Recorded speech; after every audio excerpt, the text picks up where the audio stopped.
What's up, Phoenix Suns Nation? Welcome to the post-game show. The Phoenix Suns battle it out with the number one seed in the Eastern Conference, the Boston Celtics, and fall short, ending their two-game losing streak. Be sure to hit that like button and subscribe.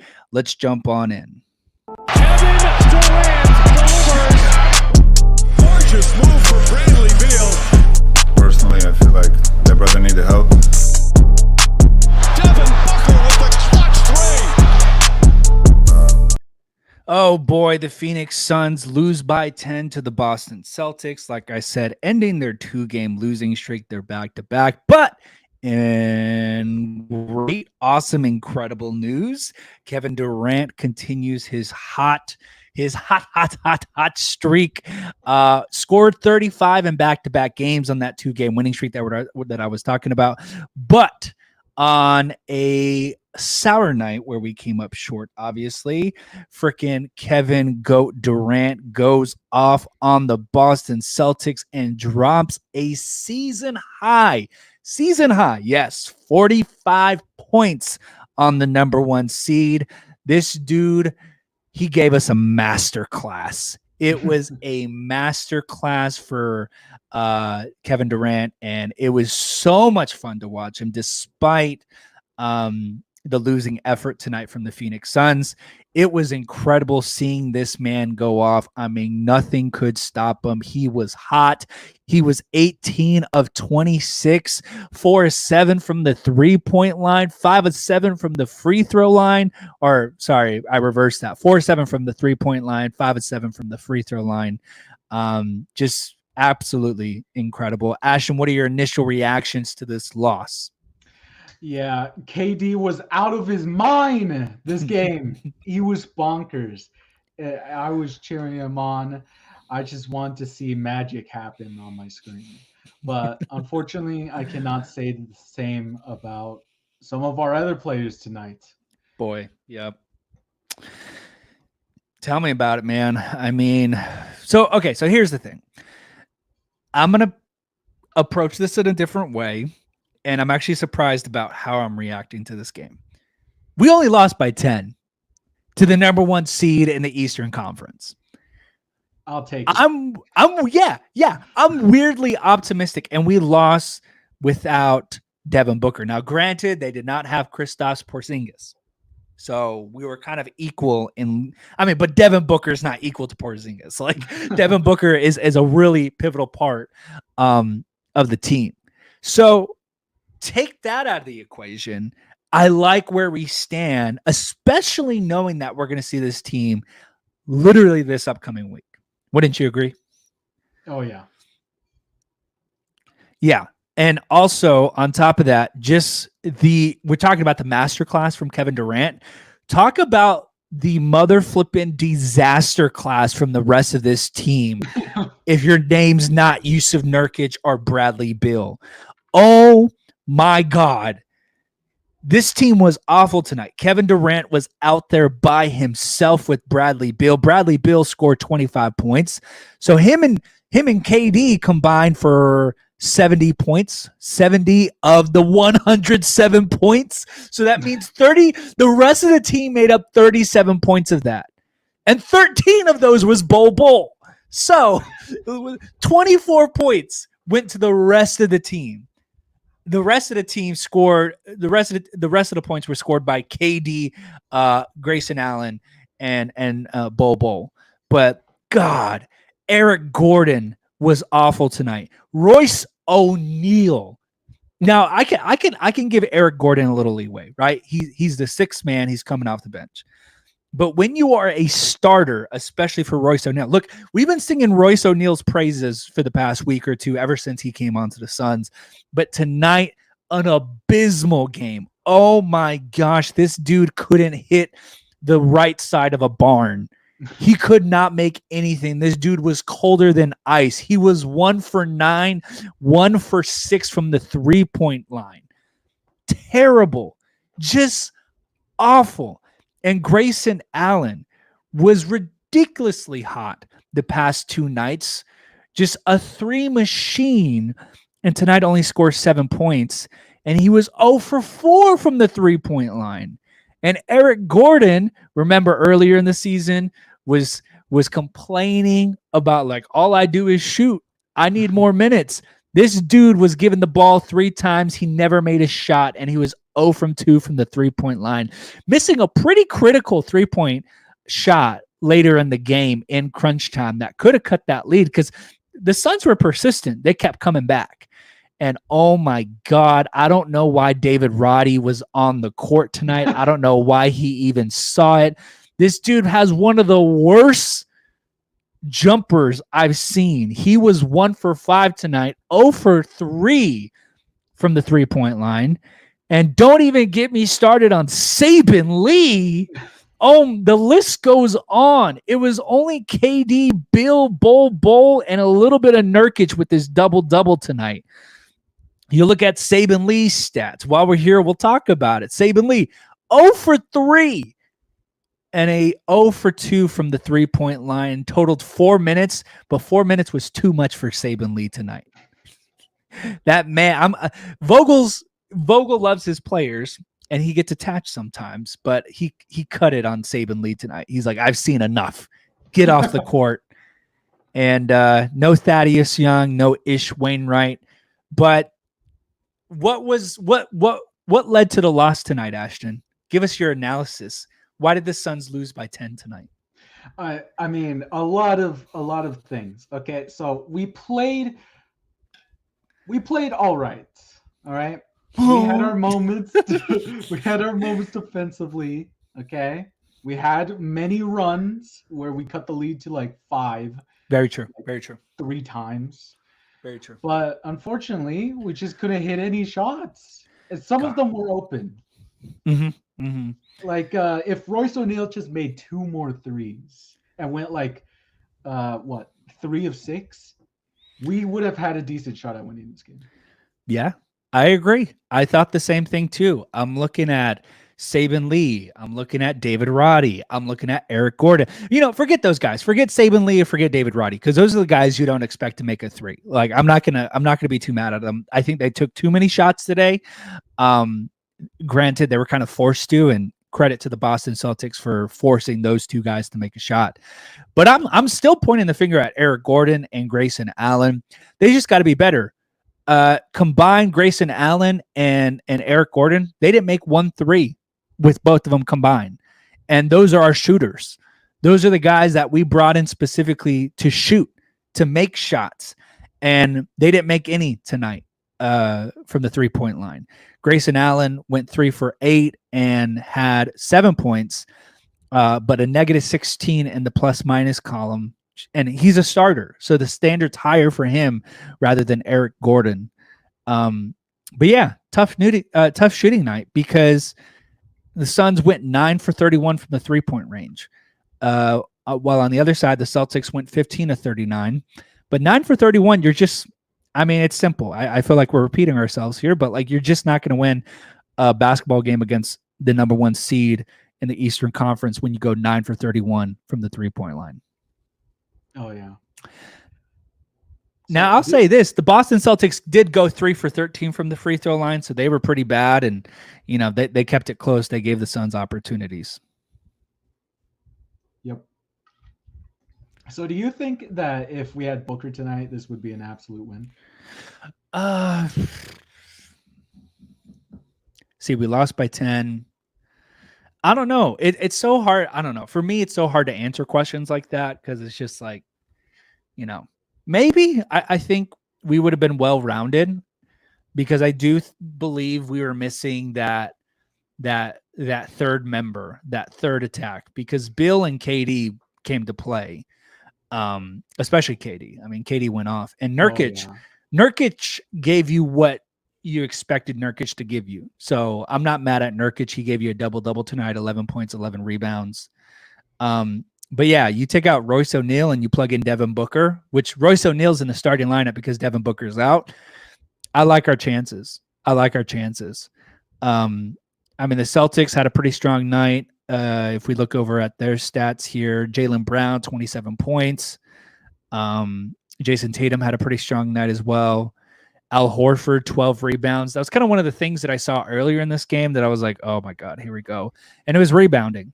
I think what I saw tonight is I saw a lack of energy. The Suns just didn't seem to have the same, they didn't match the energy that the Celtics had coming into this game. And the Celtics were on a 2-game losing streak. And you could just tell, like, the Celtics were playing desperate. They were very physical, more physical than us. They had a lot more energy. They obviously played better. We got out-coached, outplayed, out-hustled, out-rebounded. We got outplayed on the bench. But KD, man, 45 points, had an incredible night, double-double, because he had 10 rebounds as well. Just an incredible night from Kevin Durant. Just a masterpiece. And we've been wanting this from him. Like, ever since All-Star break, he's been a little cold. But these last 3 games, he's back. No, that's so true. Yes. And we've said it on this post-game show before, and thank you for everyone for watching, and be sure to hit that like button and subscribe. But you're right. We were critical about Kevin Durant when he was kind of scoring in the low 20s. We're like, come on, man. You just got to take control. You need to go off. And in the past 3 games, he's done so. 35, 35, and now 45. He's done a terrific job, and he's definitely taking control and has given this team a chance to win. And this man still got it. He still got it. And I was fascinated by the way he was playing tonight. He was the only reason why we were in this game. And he made some tough shots too. Good God. Some of the shots he was making, I was just like, oh man. I mean, they were not easy shots. Hands were in his face. Hands were in his pockets, everything. They were hugging him. They were doing everything to him. And he was making these shots, and just an incredible night for Kevin Durant, man. I just feel so bad the way it all turned out. I'm like, man, we're really going to do KD like this? We're going to waste this masterclass, this 45-point game from Kevin Durant? I'm so sorry, Kevin. I'm so sorry. Oh, gosh. But so before the game, what were your expectations going in? Oh, man. So I was feeling kind of optimistic about this going in, like maybe we got a little something. I felt more confident because we won that Nuggets game. But ultimately, if there ever was a consolation prize, it was just don't be like the Warriors and don't be down 50 at halftime. I'm pretty sure that thought crossed every Suns fan's mind at one point. Like, if we're going to lose, just don't lose like the Warriors. I don't know if you remember it, but last year we played the Celtics, and they ran us out of the building. They completely chopped us up and beat us down at home too. It was a pretty abysmal game. So I was low-key worried. I'm like, please, I can't, this late in the season, I can't take a loss like that. I can't. But granted, and it's weird because I feel weirdly optimistic around this game, but I like the way our guys fought. Everyone else was terrible. But Kevin Durant gave this team a fighting chance. And you know what? Hold up. So flashback to the NBA Finals. Well, hold up. It's nothing like that. I'm not about to throw down or anything. But okay, so flashback to the NBA Finals, Phoenix Suns versus the Milwaukee Bucks. So Drew Holiday played point guard for the Milwaukee Bucks, and he played pretty good defense on Devin Booker. And there's a particular play that lives in Suns fans' minds and nightmares. It's when Devin Booker was turning around and Drew Holiday stripped the ball. Drew Holiday takes the ball down the field, alley-oops it to Giannis Antetokounmpo, and essentially seals the game. So what I saw tonight was something that I think gave me hope that this might actually be a preview at the NBA Finals. Because back in that NBA Finals, Drew Holiday was locking up Devin Booker in some situations, and it was tough for Book to get shots up. Sure. Drew Holiday cannot guard Kevin Durant. There is no one on the Boston Celtics that can guard Kevin Durant. And you're probably arguing no, what? Look at the stat. Look at the box score tonight. 45 points. Kevin Durant hung on the number 1 seed Boston Celtics. And Bradley Beal put up 25 points. You throw in a Devin Booker and he's going to give you a strong 20 to 25 points. I don't know. It's like what Devin Booker said at the beginning of the season. I don't know how you're going to guard all 3 of these people. I don't know how you're going to guard all 3 of them. Now, obviously, the elephant in the room is, can all 3 of these players be on the court at the same time and make a run in the playoffs? But the prospect of that and seeing how close we were to beating the Boston Celtics and only losing by 10 tonight, that gets me super hyped. Grant, also, too, this is the first time we saw the Boston Celtics this season. This is the first game. So I think it's rightfully so to kind of have this reaction. And I don't know any Suns fan. I would be confused to hear any Suns fans pushing the panic button after tonight. Yeah, I think with the expectations most had, especially like try not to get blown out this game, we're oddly optimistic about this game. Yeah. So I'm kind of looking forward, strangely, to that second meeting. Yeah, Yeah. I think we all might be healthy. Like Celtics might have Porzingis back. We might have Booker back. That one's going to be a good one. Exactly. I'm glad we're on the same page. We see eye to eye here. And we said it too. I think it was after the Nuggets game, or maybe it was after the Raptors game, where I think you and I both agreed that Devin Booker was going to play one of these games. And if it was going to be one of them, it was going to be the second one. Now that one's going to be a little bit tougher because, of course, that's in Boston, and it is tough. I mean, it's tough for any team to win on the road. But I think you're right. I think Porzingis is most likely going to play that one. And Devin Booker was upgraded to questionable tonight. So Ooh. I think, and they said it a couple of nights ago already. They said if this was a playoff game, he would be playing. They said that for the Nuggets game. And then the Raptors game happened, and he sat out tonight. So he's only sitting out as a precaution. And I am totally fine with that. I'm totally fine with that. We got bigger fish to fry. We got bigger games to win. So sitting Devin Booker for this, that makes a lot of sense in my eyes. So yes, we are on the road again here. Moving forward, we take on the Cleveland Cavaliers in Cleveland, and then we take on the Boston Celtics in Boston. And then we will go to Charlotte and then Milwaukee. I don't know how to explain it, but like I don't feel bad losing this game. I actually feel pretty good. Yeah. I mean, any non-Suns fans, they're not going to be moved by this because we didn't get the win. But if you know the game of ball and you know ball, we're cooking something here in Phoenix. Yeah. Tonight's game was tough, and it's like, how are we gonna win one on the road in Boston's home? But based on on the broadcast, it felt like a Boston home game here in Phoenix. Like, what was that about? Ooh. So much snowbirds in our freaking stadium. What is that about? Hey, the Celtics, Celtics fans, they travel well, but I agree with you. It was a weird development tonight at Footprint. It was like I'm hearing a lot more of the opposing fans than I usually do. And our fans were relatively quiet tonight. Granted, they didn't really have much to cheer for because the Suns were down most of the game. But KD put up a show, 45 points tonight. And you know what? To go back to our last post-game show, and thanks again for anyone who watched it. The trend is alive.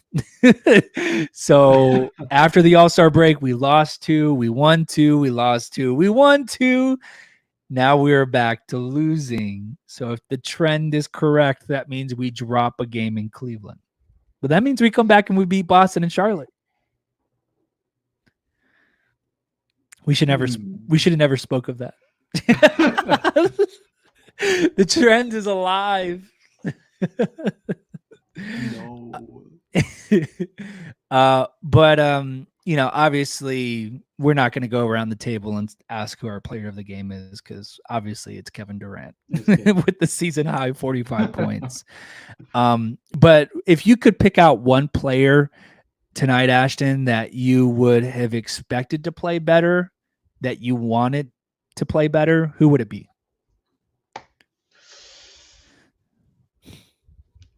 Grayson Allen. Hmm. Okay, so I have this weird thing about Grayson Allen. It's like almost we don't run plays for him, even though he's the league top shooter. Like we never can just set a screen for him to have him get open and knock down the three. It always seems like I believe Vogel said something about this during like these last two games where he hit back to back like 8 threes a game, where he just says, "Oh yeah, he's just so good at finding it naturally in the flow." It's Mhm. like I feel like we should be making more plays for him. And credit to the Celtics, they played really. They hounded Grayson this entire game. I don't remember a single like open three Grayson had all night. Yeah. Yeah, it definitely felt that way. I saw the same thing. It felt like the Celtics did their homework, and they're like, if we let Grayson Allen go out there and let him have the same night that he had against Denver and Toronto, that's really going to put us in a tough situation. And I talked about it after the game with the Raptors too. I said, for the Suns to beat the Celtics, they're going to have to replicate the same formula that they had against Denver and Toronto, where they needed one of those role players to just have a great game. And Grayson Allen was that in Denver and against Toronto. And tonight, outside of Bradley Beal, there wasn't anybody. Nurkic with 11, Bol with 13, and then your next available scorer is Grayson Allen with 7 points. It's just, that's a tough stretch, and we needed more from those role players, anybody. But I also tip my hat to the Boston Celtics because I felt like their defense was pretty locked down. Like they were just physical. They weren't allowing any of our guys to get into a rhythm or get any kind of confidence with their shots. They hounded our guys, and I'll tip my hat. Like the Celtics are the number 1 seed in the Eastern Conference for a reason. Now, granted, I'm so looking forward to them getting dropped in the first round like they always do. But, tonight on a night like tonight in Phoenix, they got the best of us. They got the best of us. I'll tip my hat. They did. They got the best of us. We got to pray for Jimmy Butler to work out another miracle for the Heat. Yeah, the Celtics are such a great regular season team, but I don't trust them as far as I can throw them. So, I'm just looking forward to when they get dropped. And it's going to be weird too. They're going to get dropped by like the Knicks or something, or they're going to get dropped by the Bucks. Because Giannis can put up like 50 points on you and make things tough for you like that. But kind of same thing here from the Suns tonight. Turnovers were kind of more common than usual, but just a poor shooting night. I really think if just one or two of the players just hit a couple of their shots, I think we're looking at a different game here. But, tough L. Kind of expected it going in, so I'm not really disappointed. I was excited to see them come back and fight, and but they fall short, and that's okay. We got to move forward. And do you think we get Devin Booker back against Cleveland? Oh, if you're the coach, are you playing him? That is interesting. No, I would not. So you'd save him for Boston? Yes. Bring out the big guns for Boston. Okay, so Cavs, I don't know that much about. So, Sure. I mean, it's really hard to predict anything, an outcome for that game. But, I mean, they're currently without Donovan Mitchell and Evan Mobley. So, I mean, this KD and Beal squad, they've been able to hold down the fort, and they've been really impressive. Right. So the Cavaliers currently sit as the number 2 seed. They're 41-22. They're 22-11 at home. So definitely a pretty consistent home team. They're 5-5 in their last 10 games. And yeah, I think it all depends on that status of Donovan Mitchell and the rest of their players. But I think we're seeing Devin. I think we're seeing Devin against the Cavaliers. And I think we'll see him back for this road trip. And I think not all hope is lost. So the Suns play the Cavaliers on Monday, and we will definitely be back for that one. So be sure to like and subscribe because Ash and I will, the Valley Boys, we will be covering that game, and we'll see you guys post game. But yeah, I'll definitely expect Devin to be back for that. And we're on a 4-game road trip here. Got 4 straight road games. Now, not all hope is lost. I think if the Suns can go 4-0 on this trip, which I believe they can, I think Really? the sun will rise. We will see a glimmer of hope for the Phoenix Suns. Because, yeah, they play Cleveland, Boston, Charlotte, Milwaukee. I think it is totally in the realm of possibility that they win 4 straight here. That's interesting. I mean, okay, so we seen we could beat the Bucks. That one's gonna be a tug of war also. Yeah, definitely going to be tough. They got Yeah. Dame. Well, That yeah, definitely when was we played winnable. when we played the Bucks the first time, they did not have Damian Lillard, so that'll And be then, tough. Was it Chris Middleton? He like went out like Yeah, he went in out the like in the first half. first or the second quarter or something like that early in the game. Yeah. I mean, interesting games. Definitely winnable. I'd be surprised if we lose to the Hornets. Yeah. So as it currently stands, the Phoenix Suns are in the 6th seed, which is kind of where they've been for majority of the season, just kind of in and out 6.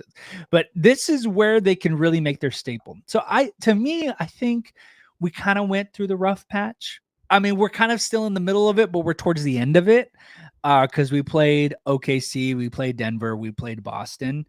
Now I think we're transitioning to a more favorable part of the schedule where I could see us beating Cleveland. I could see us beating Boston. I could see us beating, I know we're going to beat Charlotte, and I like our chances against Milwaukee. Then we play the 76ers, the Hawks, the Spurs twice. And I think this could be a winning streak. I really feel confident that like if we can get this stuff clicking together and with Devin potentially coming back Monday for the Cleveland game, we can really get a really good set of minutes and games with the big 3. Knock on wood. Hopefully no one gets injured, but I think it happens. I think it could happen. Yeah, as long as we could get them healthy for the playoffs. I believe there was the clip after the Denver game where Vogel, they do like this after game like talk session, and Vogel said something along the lines, "We're going to be a monster come playoff times." Oh yes, I saw that. And that's true. I'm Yeah. excited. Exactly. It was super funny because I commented on the Suns post because I found it funny because Vogel was like, everybody contributed. He's like, great job. And I'm just like, Thaddeus Young is sitting on the sideline, just like, what? Everyone played? What? I didn't know about this. So check this. If the Suns get on a winning streak here, you're only 7 games back in the Western Conference from the number 1 seed. The Timberwolves are free falling. They're in the number 2 seed. We know we can beat the Nuggets. Clippers would be a good matchup. And the Pelicans, that'll be interesting to see. But if the Suns, like, it's still there for the taking. Like, honestly, it's still there if you want to still move up from the 6th seed and find your way with the 2nd or the 3rd or anything like that. The chips are still there. You just got to put a run together and start winning the majority of the games here because tonight was game 64. So we have 18 games left. Oh, If you can also, win, I would say if you can win 14 of those, you're jumping up. You're going number 3rd or number 4th seed. interesting. Yeah, they could definitely be in the playing cards. And also, to correct something you said, after tonight, Suns do fall down to the 7th seed Oh, bummer. and are in the play-ins again. And we'd be facing the Mavs if the season ended today. Yeah. That just keeps happening. We just keep seeing those darn Mavs. Ugh. Well, anyways, that's all I got to say about this game. Anything else before we get out of here, Ashton? Not really. All See you right. in Boston, We'll see you in Cleveland. see you in Cleveland, and Yeah. then Boston. Yeah, you're hyped up for that next Boston matchup so much you're skipping over the Cavaliers. Anyways, guys, thanks so much for watching and tuning in. Be sure to hit that like button and subscribe. And we will see you guys on Monday for the Phoenix Suns taking on the Cleveland Cavaliers. And hopefully Devin Booker is back in the lineup. We'll see you then. Go Suns! Kevin Durant.